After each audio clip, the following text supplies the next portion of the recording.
This is Metal Mike, and in this episode we talk to the man with that killer crazy voice, Jim Gillette from Nitro.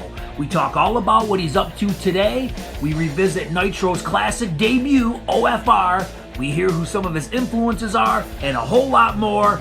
Check it out. Well, Jim, welcome to the 80's Glam Metalcast. How you doing, man? Good, man. How are you? I'm doing great. So catch everybody up with yourself and what you do for a living now today. What have you been up to? I've been in real estate since Nitro. Bought and sold hundreds of houses, built apartment complexes, subdivisions, bridges, roads, canals, you name it. Nice. Do you still write music? You've been kicking around any song ideas in recent times? Yeah, I got a bunch of songs that I've been messing with. Hopefully this fall, this winter, I'll start putting some stuff down. What kind of direction is this material? All over the map. Whatever strikes me at the time. Some kind of light stuff and some really heavy stuff. Most of it's kind of either real heavy or real not heavy. Not much middle ground. What do you listen to nowadays? Is that kind of where your listening is? Like heavy stuff, light stuff, all over the board? You know what? I don't really listen to much. Mm-hmm. I've always kind of got, instead of listening to something on the radio or something, I'm doing stuff, I'm driving to the store, I'm writing a tune in my head. Right. If you end up doing something in the fall, like under what name would it be? Would it be like a Jim Gillette solo album, or what are you thinking? I've got some stuff for something like that, and I've got some stuff for a real heavy band that I've been thinking about creating. Nice. Well, that's good to hear, man. I'm excited to hear that. Well, it's fun to mess with, you know, and then when you start really getting down to it, it turns into not quite as much fun. And then when you're around the corner and you actually start recording, then it gets back to being fun again. So, man, let's get right into it. O.f.r. That's one of my all-time favorite albums. I mean, we're 30 plus years since it came out. When you listen to it today, what do you think of it? I think I was a lunatic. I think you guys were all pretty nuts, right? Yeah. I think that we set out and did what we wanted to do, the highest and the fastest. Mm-hmm. I haven't heard anybody since then that, you know, has the octave range that I used on that album or come anywhere close to the 32-second Machine Gun 80 screens. So right, it's still winning as far as the big long screens go. So yeah, and I mean the songs are so catchy, and like you said, I mean it's heavy at times, it's glammy at times. It's just a nice mix of sounds. At least for me, it's two sounds that I love together. Yeah, it's weird. I have good thoughts about it, bad thoughts about it. Wishful thoughts, you know. I wish we could add a real producer like maybe Bob Rock or somebody from back in the day. You know, the sound. Neither was Mike. We were never happy with the sound. We didn't have much of a budget, and then the record company, they were pushing us in directions, and I wish they would have just left us alone and gave us a real good producer. You know? Yeah. So they kind of, from what I heard you guys say a few years back, is they kind of encouraged you guys to kind of go overboard a little bit with shredding and screaming. That's correct, right? Yeah, more than it was like pretty much we were supposed to. Right. That's why we signed you guys, kind of thing. So when you go back and you listen to like the Gunning for Glory album that you guys put out, and I know that's a lot of like the original demos, was that how you meant for it to sound? Still the same songs, but a little bit more straightforward? Is that what you really were hoping for? Yeah, that was a little more what we were going for before, you know, we were kind of pushed to go absolutely ballistic. They kind of turned it into an Olympic event.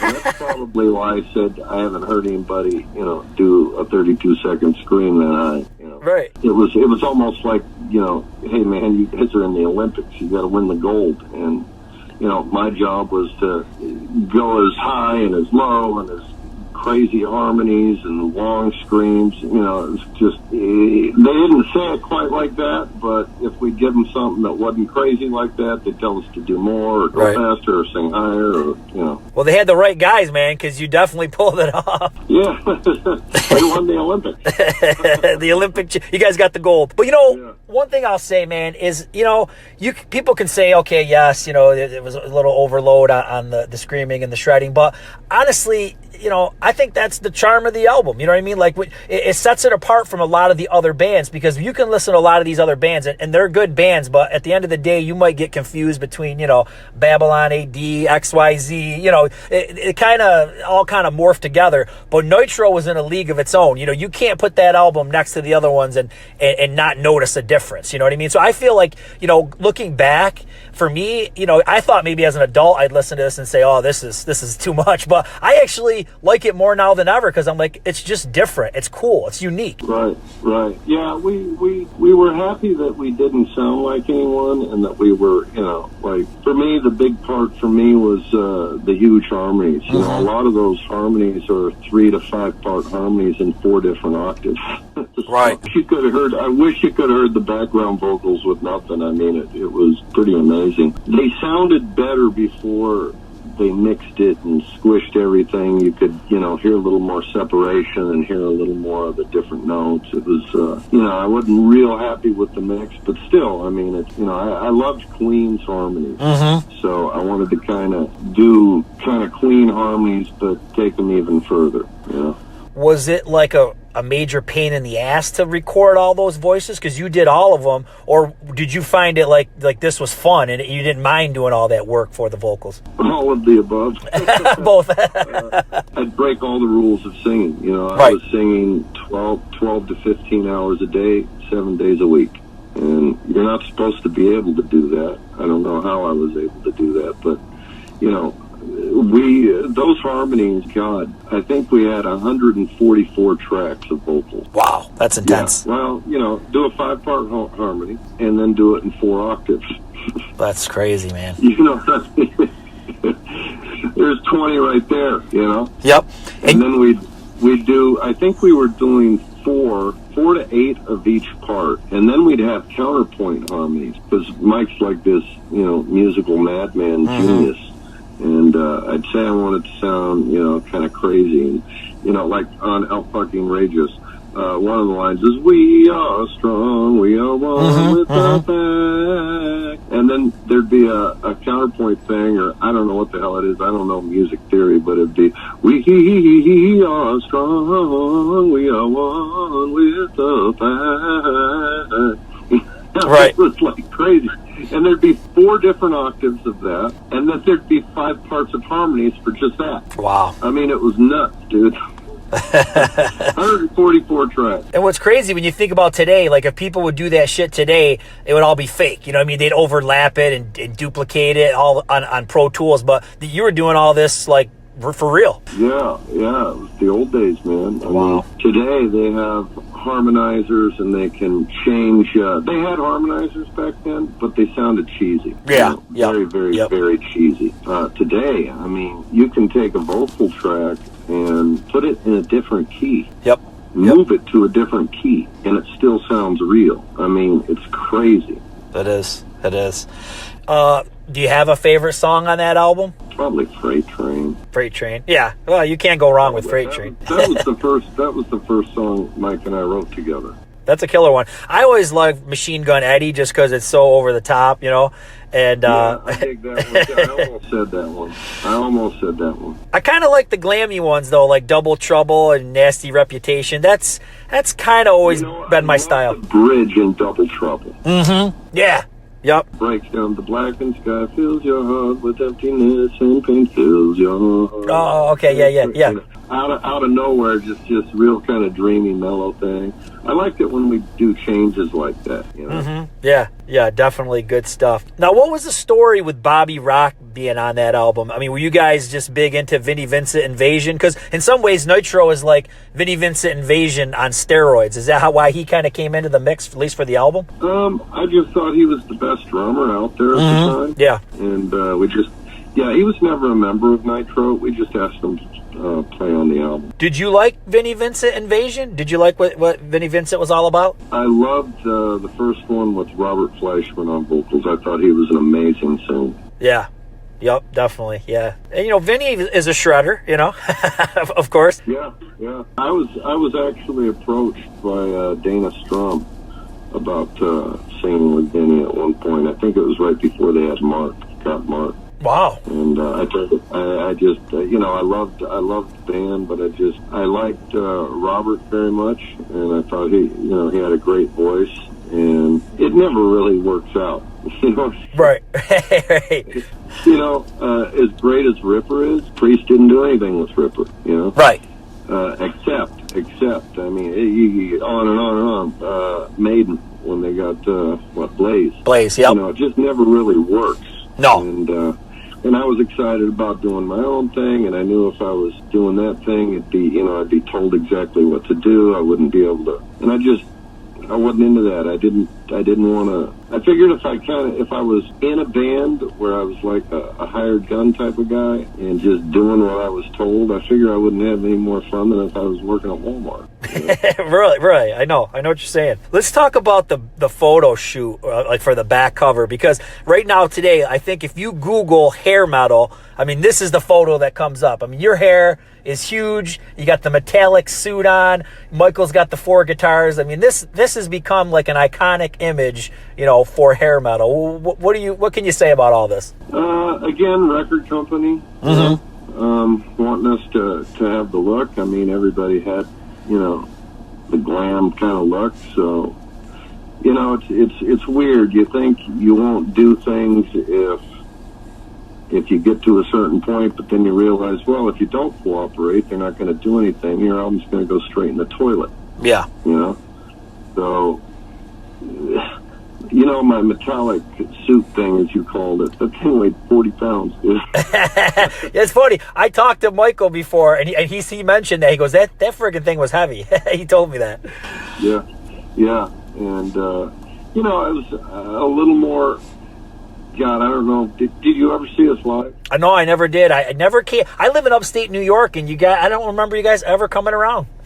We never once played live with our hair up or any makeup on or any crazy shoes. I wore jeans and a t-shirt, and my hair was flat and in my face.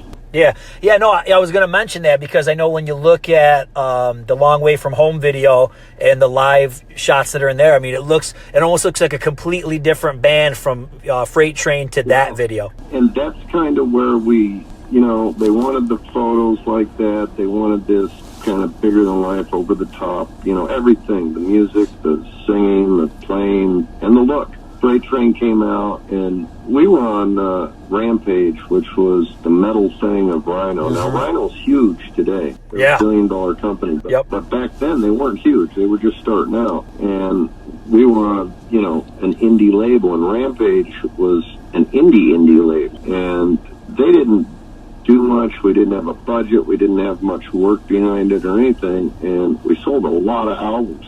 A lot. Yep. I think I read somewhere that when Metallica got picked up, it sold like 40,000 or something. Well, during the Long Way From Home video, I got a call from the president of Rampage, and he told me we'd sold 100,000 units. So it was a pretty huge feat to sell that many on a small company, And then Long Way From Home, it started to break on active rock radio, and we didn't have anybody working. Right. It was like we had nothing. I mean, we'd get I remember it was Wild Side. They were supposed to be the next Van Halen. Yep. Deal, and Ted Templeman produced them, and they had tons of money behind them. We were playing either right before them or right after them in a lot of markets, and the ones where we were playing after, they wouldn't have half the people we had. They'd have, a pretty much empty house. We'd have a full house. And I'm just sitting there thinking, I guess all the money in the world don't do it. It doesn't, no. Head over to DDR Music Group, where they are proud to be loud. Classic hair, glam, and sleaze metal, plus new stuff in that vein as well. Head over to DDR.com and check it out. So you get to Nitro 2, Hot, Wet, Drippin' with Sweat, 1991. It's just a bad year for metal. What are your thoughts like on that album and everything that was going on with music and everything at the time? Yeah, it was a weird time because what happened was the president of Rampage, Bob, he was a super cool dude. He loved it. He loved the fast stuff. He loved the high stuff. You know, he did push us, but he was a good guy and a huge fan. And he ended up quitting Rampage and going to SBK. And at the time, SBK had frickin' Vanilla Ice and Wilson Phillips. Right. And he wanted to try and bring us to SBK. I'm not exactly sure what happened. God, who was it? I forget. Maybe it was Kaufman or somebody. The president, he came to see us in New York, and he thought that Crazy Love was a #1 hit. And then I never heard another thing about it. Right. Yeah, I did get a couple of calls from, who was it? The one guy I knew, and I forget his name, and I hate it that I forget his name. He was vice president of Chrysalis, and he called me up and he said, Jim, Rhino thinks you're the Beatles. And he goes, I talked to him and tried to buy you guys out because with Halo gone, they're not going to be able to do a thing with that album. And I said, what'd they say? And he said, well, we were trying to negotiate, and they said, okay, and we want $1 million. I said, $1 million? Wow. I guess they do think we're the Beatles. And they ended up putting it out with no work, nobody working nothing.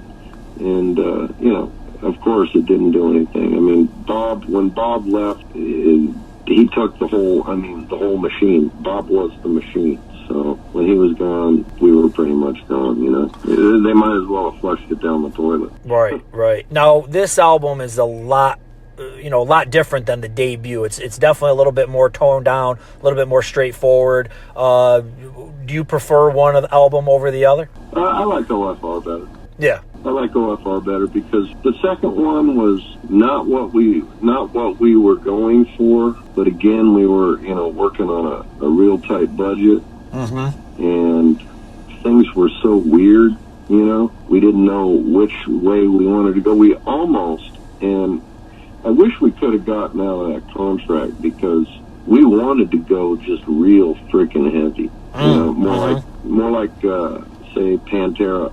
Yeah. With the real heavy music and, high scream every once in a while just to let everybody know that I'm the king of the scream. Right, you can still do it.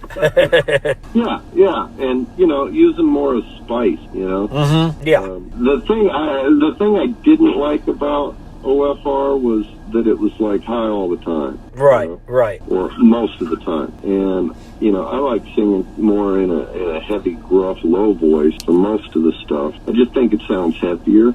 Yeah. And more like Halford used to use them. Yeah. So let's fast forward to 2017. You guys, it looks like you were coming back out. I was excited. You had Chris Adler with you on the drums. You did release a song, It Won't Die. But an album never really materialized. What happened? What went wrong with this reunion? Well, Mike had a lot of stuff going on. His mom got sick, and then she died, and she was a great lady. She was always like my second mom. And that was real tough on Mike. He was going through that, and I was building freaking houses, and it just wasn't in the cards, It's like we'd start to go and then something would happen, Just didn't work, man. That's really all I can say. Yeah, because it seems like, today, like a label like Frontiers or some of these who specialize in bringing back, classic artists, seems like they jump all over a new Nitro album. Yeah, we were not wanting to go that route, though, because we didn't want to end up in a same type of thing, right? Yeah, as round one, and so we were going to try and do it on our own. And I had Kane Shirko, his dad Kevin. They've done a lot of stuff. Five Finger Death Punch, hell yeah, they do a lot of metal. Great producers, great engineers. We wanted to do it with them so we could kind of get what we'd hoped we could do on the first one. It Won't Die Do you like that song? I do like it. Yeah, I like it. That was our, like, to tell you how crazy and heavy the album was, you know, all the songs we were writing. If that would have been compared to the first album, that would have been like a Nasty Reputation. Not a Machine Gun Eddie or a Freight Train. So you were cooking up some even heavier stuff, is what you're telling me. Oh, way heavier, man. Like crazy. Yeah, crazy stuff. No, okay, so I'm going to throw this at you. I liked the song. I thought it was cool, and I understand that, you know, it's not 1989. You know, you're trying to do something different. But on the flip side of that, I think there's a lot of fans who love that album so much, they probably do want to hear something that is, you know, a little similar to that. I mean, what do you say to something like that? Well, they would have heard it. Mm-hmm. You know, the songs that we never recorded had a lot more of that kind of stuff in it. Okay, yeah. That's, you know, it kind of sucked, especially, you know, when you're writing all these songs and nobody hears them but you. Right. Know, they don't know what you're creating. They don't know. And you don't want to play it for anybody until it's done, you know? Mm-hmm. And they would have not been disappointed. Could that ever see the light of day, that music? I don't know. Think O.f.r. What does O.f.r. stand for? Out-fucking-rageous. Okay. How does a singer and a guitar player, be real, man. If you've got an idea, you tell me. How do you be any more out-fucking-rageous than what we did on O.f.r.? Right. It's got to be a tough feat. There's not a guy that sang higher or lower or, you know, more octaves. There's not a good guy at the time that was playing anywhere near as fast as Mike, or, you know, and if they could, Mike would then do it left hand, then he'd do it upside down, standing on his head, you know. Mm-hmm. Right. You know, how do you get any more out fucking outrageous than what we did there? So we, you know, what am I going to do? One of those was a color, one of the notes I had on it was a coloratura soprano D, the highest highs of the women on earth. Okay, what do? Go one note higher? You know? Right. You know, that would have, to me, that would have been very the opposite of out fucking rageous. Right. So, kind of, I get what you're saying. Same old. Yeah. You know? Right. So, in some respects, the point has already been made, and where do you go from here? Was that kind of what you're saying? Yeah, and where we were going was obviously a whole lot heavier. Mm-hmm. I obviously can sing a death voice that people didn't know about. It was there was screams, more like Alfred uses them. Mm-hmm. There was some big ass O.f.r. harmonies. Like I said, we just didn't record them. That was our most. It Won't Die was our most kind of normal, non-scary, non-intimidating song that we had written. Mm-hmm. We had one called Wrong Man that was insane. Had one called Brutality for the Masses. It was insane. Sounds awesome, man. Yeah, it was real cool stuff. You know, Chris Adler. I mean, we went from, you know, Bobby Rock on O.f.r. and, you know, and I told you it was because I thought he was the best rock drummer out at the time. So we got Bobby. Chris Adler. Think he's the best metal drummer there is. Period. So we got him, and he brought kind of a new freshness and excitement to it, to where it was like, okay, yeah, we're more than capable now. We can, you know, do whatever the hell we want. Not just vocally, not just with the guitar, but with the drums, you know? Yeah. So it really kind of opened up a whole new thing for us. And, man, we should record one of those songs just for giggles, because, man, I think, you know, it sucked because we thought we were going to do something real quick behind it. And Josh Wilbur, he's the engineer and producer. He did Lamb of God and Megadeth on their Grammy-winning one. And Adler brought him in. And he was supposed to record 3 more songs with vocals. And he was busy. He ended up going long. I forget who it was. Might have been Trivium. So I couldn't sing it. And that's, you know, that backed us up, I don't know, 4 or 5 months. And then, you know, Mike's mom's sick and everything just kind of spiraled. But damn, I wish we would have got those other 3, because I don't think anybody would have been worried about if they were going to get some of that classic Nitro thing, you know? Explain the connection with you and Michael, because I mean, you guys have been friends forever. I mean, you've done so much music together. I mean, I know you're still friends today. I mean, what's the connection here with you guys? I met Mike at a party. I was living with this lady. Wasn't a sexual thing, just a cool lady. I was staying at her place in Venice, and she had a barbecue, and she invited a bunch of people, and Mike was one of the people. You know, she was encouraging me. I was in Tough at the time, and she was encouraging me to start my own thing, because she thought that, you know, you're too talented for Tough. You need to, like, show what you can do vocally and blah, blah, blah. And she'd been telling me about Mike, and she'd been telling Mike about me. I guess Mike had seen me playing. And he came there, and I said, "Hey, Mike." He didn't say a word. So I went to the lady and I said, "If your friend Mike don't say hi to me, I'm going to beat his ass." And she said, "I'm sure he didn't hear you. He's a cool guy, blah, blah, blah." So she brings me over. "Mike, this is John." "Oh, hey." And we hit it off. And I don't know, a few months after that, I had quit Tough. And I was doing a solo album, Proud to Be Loud. And I wrote that with a guy named Ralph Carter, who was a great friend. He was a bass player for Eddie Money, and he wrote that song "Shakin'." Oh, nice. And yeah, he had a little garage and an 8-track recorder. 8-track, dude. Yeah. It was a dinosaur. It was a dinosaur, man. So Ralph and I started writing, and we had a bunch of stuff written, and it was getting close to, you know, needing to find a guitar player to play. And I thought, you know what, I'll get that Michelangelo dude. He's good.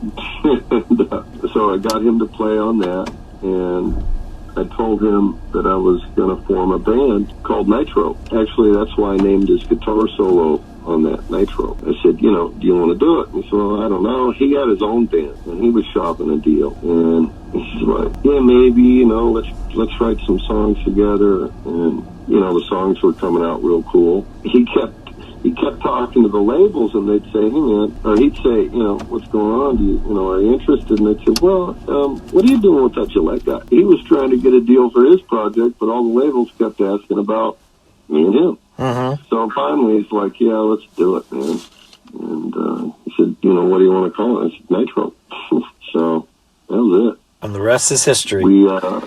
We spent, I mean, if you had any idea how many hours we'd spend 30 days, most days, we'd write for 15 hours a day, man. Wow. We just write songs. We wrote so many freaking songs. And, you know, we were together all the time. We lived together. We were writing music together. We toured together. We were in the studio together. I mean, you know, you just kind of bond. It either goes me and Mike's way, you know, friends for over 30 years, or it goes, you know, the way that the band's Crash and Burn way, you know, everybody hates everybody and blah, blah, blah. Right. But, you know, Mike's always been more like family to me. I was 18 years old when I met Mike. Wow. Long time. Yeah. Who are some of your vocal influences? I mean, you've got such a wide range of voices you do. Who makes up your voice? I loved Queen. Love Metallica, Slayer, Prince, Halford, of course, Bon Scott, favorite singer, got Mariah Carey, Pavarotti. I've got a bit of a spread, dude. That's quite the mix there, Jim. That's awesome. Yeah, I'm a little bit strange. Well, man, hey, this has been awesome talking to you about Nitro.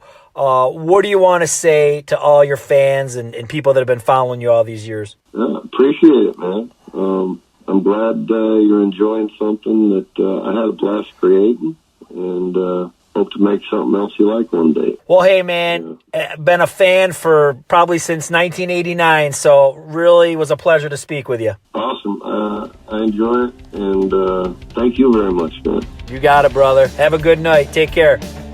Well, that was super cool talking with Jim. Scroll through the channel and check out our review of Kistery, the documentary that aired on A&E. And guess what? In Volume 2, I'm actually in it for a brief moment, dressed like Gene Simmons from Dynasty. So make sure you check those out. Rock on!